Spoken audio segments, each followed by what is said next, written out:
Perkenalkan, nama saya Febian Kazania dari jurusan Bimbingan dan Konseling dengan NIM 2285190018 semester 4. Di sini saya akan menjelaskan tentang keterampilan bertanya. Nah, apa sih yang kalian ketahui tentang keterampilan bertanya?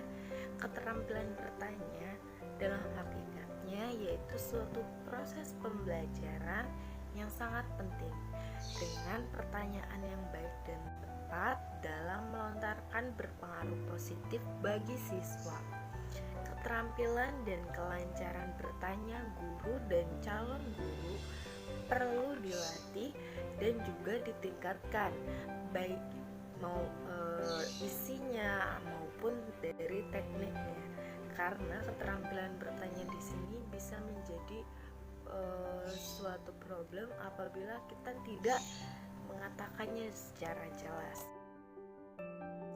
Selanjutnya yaitu ada dua jenis pertanyaan. Yang pertama yaitu pertanyaan terbuka dan yang kedua adalah pertanyaan tertutup. Di mana pertanyaan terbuka biasa disebut dengan open question, yaitu menuntut suatu jawaban yang relatif panjang dan juga membuka kemungkinan jawaban yang baru atau jawaban lain. Yang kedua, pertanyaan tertutup atau closed question, di mana model pertanyaan tertutup menuntut jawaban atau respon yang relatif singkat karena alternatif jawabannya sudah tersedia. Setelah kita mengetahui tentang keterampilan bertanya, kita akan menjelaskan tentang keterampilan parafase. Apa sih yang disebut dengan keterampilan parafase? Parafase atau biasa disebut dengan paraphrasing yaitu pengulangan kata-kata. Paraphrasing adalah kata-kata konselor untuk menyatakan kembali esensi dari ucapan konseli dengan kata-kata yang lebih sederhana. Biasanya konselor perlu untuk mengonfirmasi kepada konseli bahwa apa yang ia tangkap sesuai dengan apa yang dimaksud atau dirasakan oleh konseli. Inilah yang disebut dengan teknik paraphrasing. Selanjutnya yaitu ada contoh dari keterampilan parafrase. Misalnya seperti ini. Itu pekerjaan yang baik, akan tetapi saya tidak mengambilnya, saya tidak mau. Mengapa demikian? Nah, konselor mengatakan tampaknya Anda masih ragu. Di sini ada 3 tujuan dari keterampilan parafrase, yaitu mengatakan kembali kepada konseli bahwasanya kita ada sama dia. Yang kedua yaitu mendapatkan apa yang dikatakan konseli, dan yang terakhir pengajakan kembali tentang apa yang dikemukakan oleh si konseli. Yang selanjutnya saya akan menjelaskan tentang keterampilan 3M, yaitu mendengar, memahami, dan juga merespon. Perlu kita ketahui agar kita sebagai guru bimbingan konseling mempersiapkan keseluruhannya. Mendengar yaitu keterampilan dasar yang esensial untuk membuat dan mempertahankan hubungan. Bila seorang merupakan pendengar yang baik, maka orang akan tertarik kepadanya. Mendengar yaitu kemampuan secara akurat menerima dan menafsirkan pesan dalam proses komunikasi. Mendengar adalah kunci untuk semua komunikasi yang efektif. Tanpa kemampuan mendengar ini yang secara efektif, pesan akan sulit untuk dipahami. Kemudian ada 3 komponen untuk mendengar aktif. Yang pertama yaitu memahami, menahan, dan juga menanggapi. Memahami pendengar merhatikan bahasa verbal dan nonverbalnya, menahan pendengar untuk mencoba mengingat poin dari kunci pesan pembicara, dan juga menanggapi. Nah, tujuan dari mendengar sendiri yaitu untuk meningkatkan saling pengertian dan memungkinkan orang untuk menarik informasi yang diungkapkan secara tidak langsung melalui ucapan.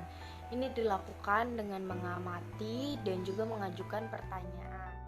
Selain daripada itu, juga ada kekurangan dan kelebihan. Kekurangannya di sini adalah pesan yang terlalu banyak sehingga kita tidak dapat memahaminya secara keseluruhan, dan juga sikap yang terlalu reaktif. Kadang berempati berlebihan itu juga tidak baik dalam mendengar aktif.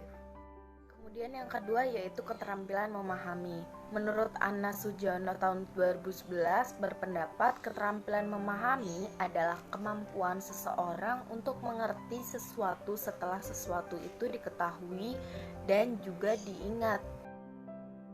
Selanjutnya, memahami adalah sesuatu yang dapat dilihat dari berbagai sudut pandang. Memahami dalam konseling merupakan suatu bentuk interaksi antara konselor dan konseli, di mana konselor adalah orang yang memiliki peran utama terhadap keberhasilan suatu konseling.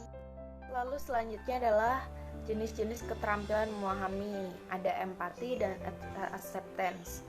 Empati sendiri yaitu kondisi inti untuk memberikan konseling yang efektif. Empati telah digambarkan sebagai kemampuan konselor untuk memasuki dunia klien. Yang kedua yaitu acceptance. Menurut Supriyono dan Mulawarman tahun 2006 mengungkapkan bahwa acceptance atau penerimaan adalah teknik untuk digunakan konselor menunjukkan minat dan pemahamannya terhadap hal-hal yang dikemukakan oleh si klien. Yang terakhir yaitu keterampilan merespon. Keterampilan merespon ini sendiri berasal dari kata respon yang berarti jawaban atau balasan atau tanggapan. Dalam Kamus Besar Bahasa Indonesia, respon berarti tanggapan, reaksi, dan jawaban. Di jenis-jenis merespon ini ada 4 jenis merespon, yaitu attending atau perhatian, opening atau pembukaan, acceptance atau penerimaan, dan yang terakhir statement atau pengulangan kata. Dapat kita simpulkan di sini bahwasanya keterampilan bertanya, keterampilan paraphrasing, keterampilan 3M, mendengar, memahami, dan merespon itu adalah hal yang sangat penting. Nah, mengapa sangat penting? Karena bagi kita sebagai calon guru bimbingan dan konseling, itu adalah modal awal bekal kita untuk bagaimana kita bisa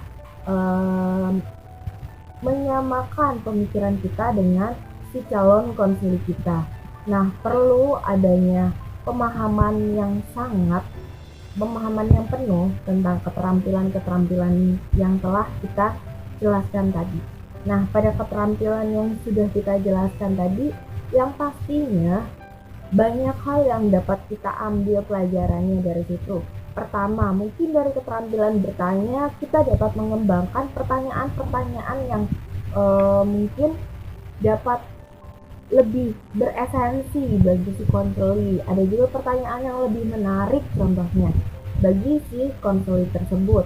Lalu keterampilan paraphrasing, kita dapat menyimpulkan, kita dapat menyesuaikan apa yang disampaikan konseli dengan apa yang kita simpulkan, kita kerucutkan permasalahan si konseli. Keterampilan paraphrasing di sini sangat berguna sekali untuk kita calon guru bimbingan dan konseling, di mana kita harus bisa menangkap inti permasalahan dari si konseli tadi. Nah, terus keterampilan 3M, mendengar, memahami, dan juga merespon. Dapat kita ketahui bahwasanya mendengar itu adalah hal yang benar-benar bakalan terus mengikuti perjalanan kita sebagai calon guru BK. Dan yang kedua, keterampilan memahami, di mana kita sebagai guru bimbingan dan konseling perlu adanya pemahaman yang penuh atas memahami. Apabila kita sebagai guru bimbingan dan konseling tidak dapat mempunyai bekal memahami, maka akan sulit bagi kita untuk menerima cerita ataupun menerima permasalahan dari konseling, karena kita dalam memahami apa yang dikatakan dan apa yang disebutkan oleh konseling saja bingung gitu. Jadi apa yang akan kita bahas di dalam pokok pembahasannya, seperti itu. Dan yang ketiga, keterampilan merespon. Sebagai guru bimbingan, calon guru bimbingan dan konseling, perlu adanya respon yang baik, perlu adanya kedekatan yang baik. Dari kedekatan itu akan menjadikan kita menjadi seseorang yang mempunyai respect, penilaian yang baik gitu. Oh, ternyata guru BK ini responnya sangat baik, dia sangat respect, dia sangat aktif, dia sangat komunikatif terhadap permasalahan-permasalahan konselingnya. Dari situ para siswa mungkin bakalan nyaman gitu sama kita. Jadi perlu adanya pemahaman tentang keterampilan yang dapat bermanfaat untuk diri kita dan juga bermanfaat untuk orang lain. Mungkin sekian dari saya, kurang lebihnya mohon maaf. Billahi taufiq wal hidayah. Wassalamualaikum warahmatullahi wabarakatuh. Sampai jumpa.